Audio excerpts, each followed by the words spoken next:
Salut à toi, bienvenue dans cette nouvelle vidéo. C'est la saison des baleines ici à Tahiti. J'en ai vu quasiment à chaque fois que j'ai pris le bateau pour aller plonger. Et aujourd'hui, je vais encore prendre le bateau, mais cette fois-ci pas pour aller plonger, pour aller à la rencontre des baleines en snorkeling, parce que tu ne peux pas plonger en bouteille avec des baleines, les petites bulles ça leur fait trop peur. En revanche, si tout se passe bien et que tu as de la chance, tu peux espérer nager à côté d'elles. Et c'est exactement ce qu'on va faire dans cette vidéo. Salut, moi c'est Lisa. Je me balade partout avec ma caméra et ce que je préfère dans les voyages, ce sont les lieux loin de l'homme où la nature a presque tous les droits. Le mois dernier, j'ai donc déménagé au milieu du Pacifique pour terminer mes études et je te documente toutes mes aventures sur cette chaîne. Alors si ça t'intéresse et que mon contenu te plaît, n'hésite pas à t'abonner, comme ça tu ne louperas rien des prochains épisodes.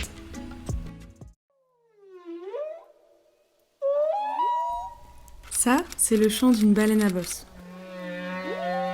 Ou plutôt, je devrais dire de Monsieur Baleine à bosse. Et ça, c'est un jeune baleineau et sa maman. Mais avant que je te montre les images de ces gigantesques cétacés, laisse-moi revenir quelques instants en arrière. Pour cette excursion, on s'est rendu à la presqu'île de Tahiti à Taravao. J'avais mis une annonce sur Facebook quelques jours auparavant pour trouver un covoiturage et on a été emmené par Tama, qui était une personne extrêmement sympathique à qui je dis un grand merci et dont je te reparlerai un peu plus tard dans la vidéo. Merci à l'équipe de Natura Tahiti et de Divency qui nous ont emmenés pour ces excursions baleines, puisque tu vas voir, il y a une partie des vidéos qui ont été filmées par moi, une partie des vidéos qui ont été filmées par mes colocataires, afin de pouvoir te créer un reportage de qualité et te régaler les yeux.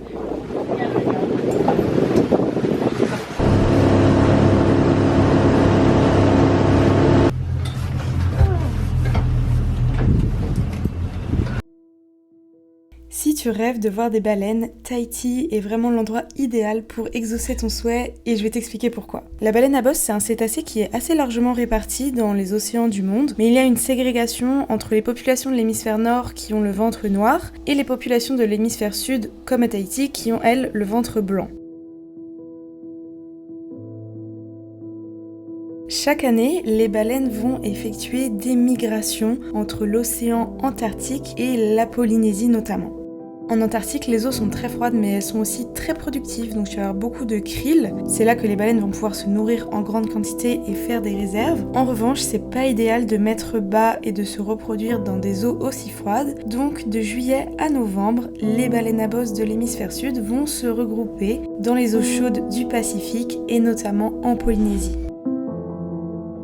De notre côté sur le bateau, nous naviguons depuis près d'1 heure à l'affût d'un jet ou d'une queue quand nous apercevons notre premier baleineau. Au bout de très exactement 15 minutes, nous apercevons le dos de la maman qui remonte à la surface pour respirer. La maman elle est en train de dormir en dessous. Tout l'intérêt maintenant c'est de savoir combien de temps la maman est dormie. Si elle reste comme ça pendant toute la matinée, par exemple, à faire des siestes, elle peut rester exactement sur la même apnée toute la matinée. Après avoir vérifié que les conditions étaient favorables, on a tenté une première mise à l'eau pour aller à la rencontre du baleineau et de sa maman. Malheureusement, on n'a pas eu beaucoup de chance car la mer était extrêmement agitée et la visibilité très réduite, et malgré toutes les précautions du monde, le baleineau a pris peur et on l'a juste aperçu. Après un petit quart d'heure dans l'eau, on est donc remonté sur le bateau. On a déployé l'hydrophone pour essayer d'entendre des mâles chanteurs. Malheureusement, il n'y en avait pas, donc on a repris le bateau et on a eu droit à un véritable spectacle.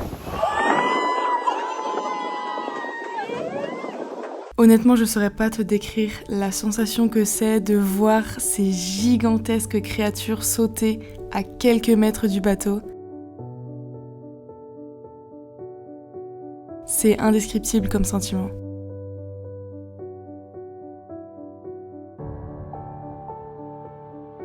Et parce que j'étais un peu frustrée de ne pas avoir d'images sous l'eau, je te laisse avec les magnifiques vidéos qui ont été faites par mes colocataires.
Bon, c'est vrai, j'ai un peu menti dans le titre de cette vidéo car je n'ai pas vraiment nagé avec les baleines, mais la nature n'étant jamais prévisible, chaque sortie offre une expérience unique et je compte bien retenter ma chance avant la fin de la saison.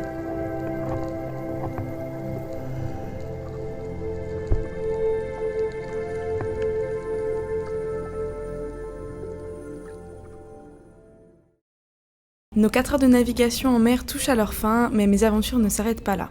Tu te souviens de Tama, celui qui nous a conduits jusqu'à Taravao? Nous sommes allés le rejoindre au terrain de motocross pour qu'il nous ramène, et sur les 70 km de trajet entre Taravao et Punaouia, il nous a fait visiter quelques petits coins plutôt sympas que je souhaitais partager avec toi.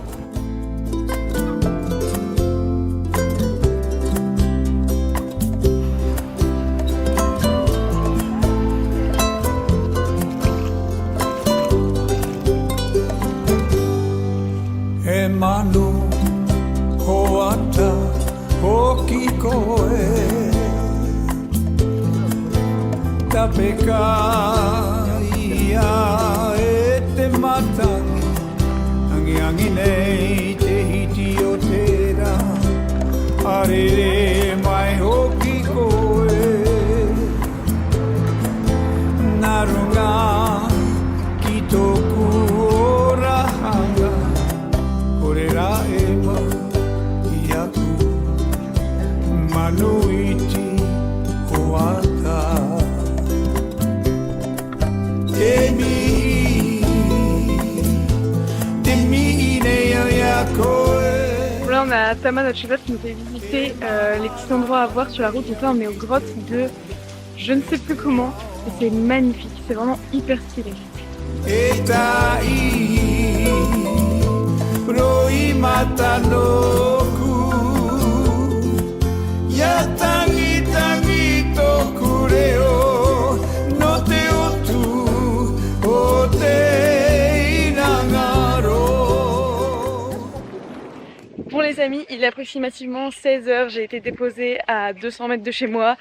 Autant vous dire que c'est royal. J'espère que vous avez apprécié cette vidéo. Je me suis lancée pour objectif de sortir une vidéo par semaine tant que j'étais à Tahiti. Je sais pas combien de temps je vais tenir ni à quel point ça va être challengeant, mais c'est ça que j'aime bien. J'aime bien les défis. Donc pense à t'abonner, comme ça tu ne louperas rien des prochaines vidéos. Rejoins la communauté Instagram et je te dis à très bientôt.